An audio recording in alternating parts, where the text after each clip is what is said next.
Oh les amis, je pense qu'on n'est pas en train de se faire des amis du côté de Lisbonne. Hein. Je pense que là, Benfica, ils vont commencer à nous détester par rapport à ce qu'on a fait déjà il y a quelques semaines en phase de groupe, la clim monumentale à la dernière seconde, ce qu'on réédite ce soir en jouant à 10 contre 11 pendant 2 tiers du temps, mesdames et messieurs.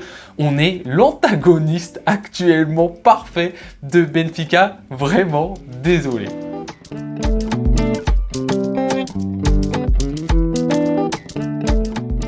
Les amis, le Barça remporte ce match aller 1-0 contre Benfica en ayant joué à 10 contre 11 à partir de la 20e minute de jeu. Alors le Barça, c'est son nouveau scénario. Hein. On en a parlé hier, le Real Madrid a son scénario en Ligue des Champions, à savoir gagner des matchs, faire le dos rond, marquer même dans les temps faibles, etc. Du côté du FC Barcelone, le nouveau scénario débloqué, c'est se prendre un carton rouge en première mi-temps. Ça a été fait contre le PSG, ça a été fait contre Monaco, là c'est fait contre Benfica. On se sent peut-être trop supérieur à notre adversaire.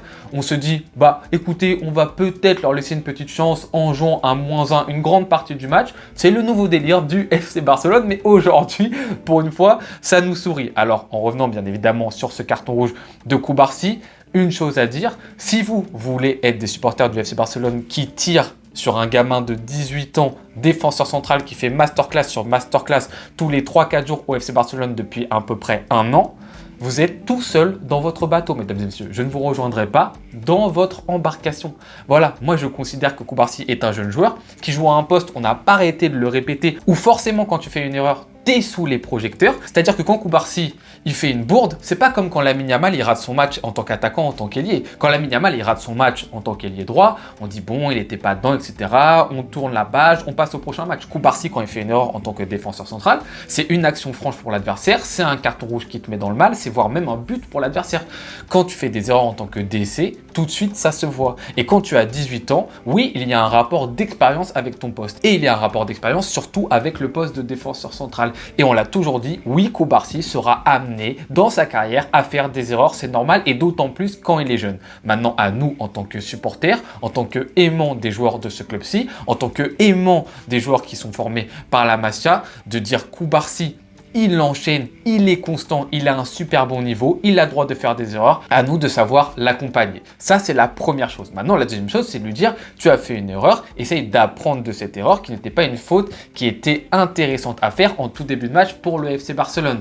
Ça, c'est la deuxième chose, mais ça vient après. En premier lieu, il faut avoir du soutien, oui, pour un gosse de 18 ans qui est Cubarsí. À partir de la 20e minute de jeu, le match change totalement. C'est-à-dire que là, on ne peut plus voir trop les aspects tactiques qu'on aurait pu voir avec le 11 qu'on mettait en place. On va essayer de rechercher d'autres choses du côté du Barça, c'est-à-dire des gars qui se serrent les coudes. Voilà, des soldats sur le terrain, essayer de marquer sur le peu d'occasions qu'on peut avoir et ensuite faire le dos rond, ne pas trop concéder comme on a concédé justement face à Monaco ou face au Paris Saint-Germain. Et là-dessus, ça a été bien fait du côté du FC Barcelone, même si on a pris des situations. Et donc, à partir de ces, allez, on va dire 80 minutes qui ont suivi ce carton rouge à peu près, bah en fait, on a eu 3 gros joueurs, entre guillemets, 3 grosses zones de terrain sur laquelle on a bien performé, en tout cas qui sont importantes à souligner selon moi. La première zone, c'est le gardien, c'est Szczęsny. Il faut le dire, gros match de notre gardien polonais, mesdames et messieurs, qui contraste totalement avec le match qui a eu lieu il y a quelques semaines contre Benfica,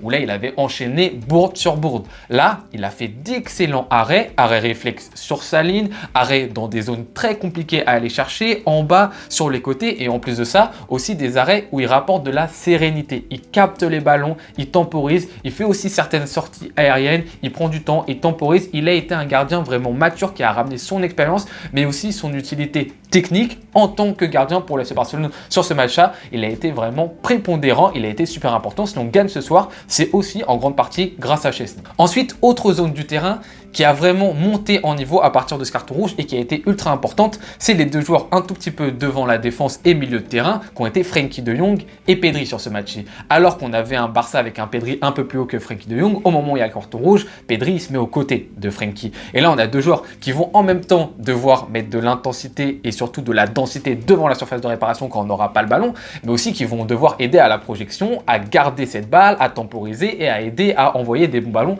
pour les attaquants. Et là-dessus, les deux joueurs ont été bons. Sur la phase défensive, ça n'a pas été parfait. C'est-à-dire que bon, on a une mise en chauffe peut-être un petit peu plus à la fin de Pedri, mais sinon on a quand même laissé certains espaces à Benfica qui a trouvé des occasions. Si Szczęsny fait un grand match, c'est aussi parce que Benfica se trouve pas mal de situations.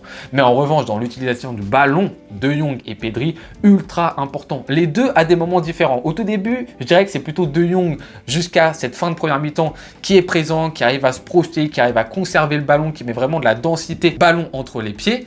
Et en deuxième mi-temps, Pedri qui élève son niveau, c'est incroyable. Pedri, il était un peu en mode Kevin De Bruyne. Je sais pas si vous voyez Kevin De Bruyne quand il devient totalement rouge sur le terrain. Bon, plus maintenant, mais avant. Pedri, c'est un peu ça. T'as l'impression que les minutes, elles passent, il devient de plus en plus chaud. Il commence à être de plus en plus fatigué, il commence à être de plus en plus rouge, et il avance, et il garde le ballon, et il fait des courses. Alors que c'est pas forcément le joueur le plus rapide, mais il avance, il conserve, il temporise, il fait les choix justes, il arrive à sortir de zones où il y a plein d'adversaires autour de lui. Et donc, la collaboration et les temps forts de ces deux joueurs-ci, De Jong et Pedri, ont été super important également pour la victoire du FC Barcelone. Et enfin, le dernier élément à souligner, c'est Rafinha. C'est-à-dire que le but de Rafinha change tout pour ce match retour du côté du FC Barcelone. Et si Rafinha en tant que tel fait une première mi-temps assez décevante, ou plutôt surtout frustrante, dans le sens où il avait plein d'occasions où il pouvait tirer, il pouvait essayer de conclure et il n'y arrivait pas, sur cette deuxième mi-temps, il arrive à mettre le but salvateur du côté du FC Barcelone. Et si le changement de Araujo pour Dani Olmo, je ne l'ai pas trop compris parce que j'aurais aimé que ce soit Lewandowski qui sorte,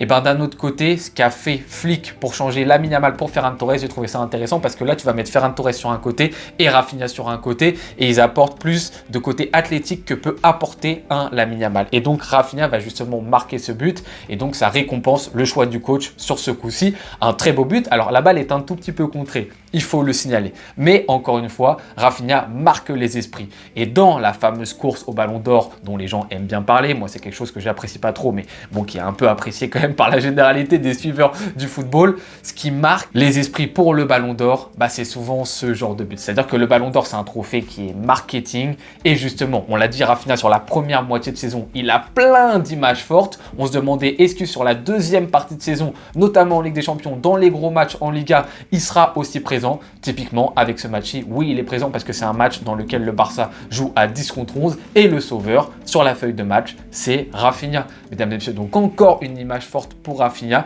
qui sauve le Barça comme il l'avait sauvé il y a quelques semaines sur la même pelouse, et qui montre un Rafinha qui est vraiment décisif et qui est clutch, même si dans la globalité du match, il ne fait pas un match qui est extraordinaire. Donc ce Barça, à travers ces trois grosses zones, arrive à s'en sortir, arrive à gagner, arrive à faire le dos rond, même si tout n'était pas parfait, notamment un Lewandowski. Je ne vais pas trop m'attarder sur lui parce que c'est une victoire, mais cataclysmique, Lewandowski, c'est-à-dire qu'on avait un joueur qui n'était pas neutre, qui n'était pas fantomatique, qui jouait contre nous.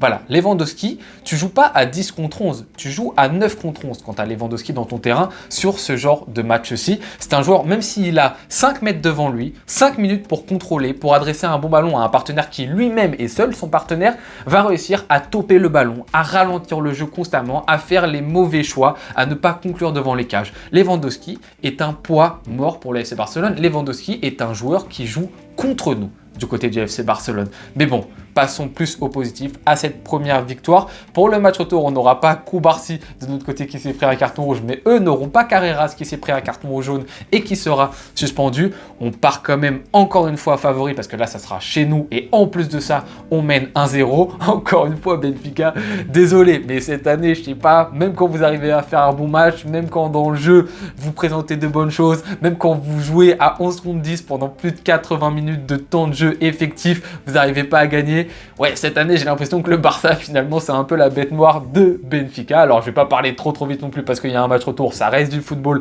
et ça reste la Ligue des Champions.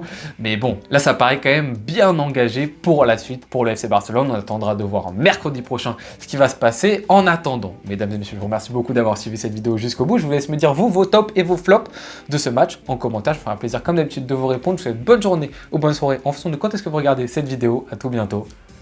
Ciao.